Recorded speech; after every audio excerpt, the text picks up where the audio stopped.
Le diabète de type 2, dont la culpabilité n'est plus approuvée, sème la terreur sur notre monde.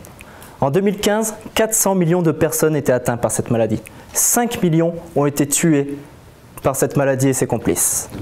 Il va chez ses victimes empêcher l'assimilation et l'utilisation des sucres apportés par l'alimentation, les privant ainsi de leur principale source d'énergie.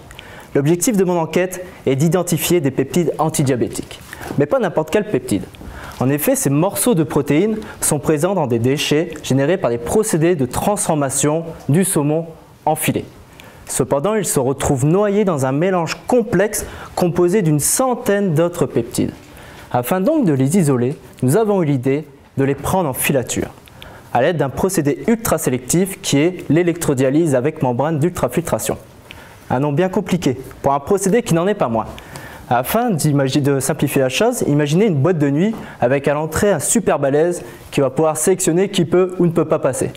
Toi tu peux, toi en basket tu peux pas, désolé. Eh bien c'est la même chose, sauf que nos peptides ne vont pas être sélectionnés en fonction de leur basket, mais en fonction de leur charge et de leur poids moléculaire. Et afin de contrer, de mettre hors d'état de nuire cette crapule de diabète de type 2, nous nous sommes attaqués à ses complices. L'inflammation, générée par l'obésité viscérale, son fidèle bras droit. En effet, le tissu adipeux, plus important chez les personnes obèses, va agir comme une glande et sécréter des molécules pro-inflammatoires. Ces molécules, par un processus complexe, un véritable jeu de dominos, vont entraîner une résistance au niveau de tissus périphériques tels que les cellules musculaires ou encore les cellules du foie.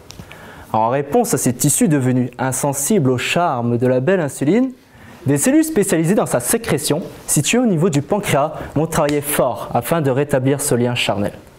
En vain, elles mourront d'épuisement.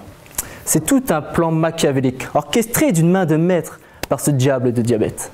Mais tout n'est pas perdu, car dans nos laboratoires, nous avons été capables de générer des fractions très spécifiques permettant de contrer le diabète sur plusieurs fronts simultanément. En effet, ces fractions bioactives permettent à la fois de diminuer l'inflammation, mais aussi de favoriser la captation du glucose en rendant de nouveau irrésistible l'insuline aux yeux de nos cellules musculaires. Et je vais vous dire un petit secret. Nous avons été capables d'identifier la séquence d'un peptide présent dans chacune de ces fractions.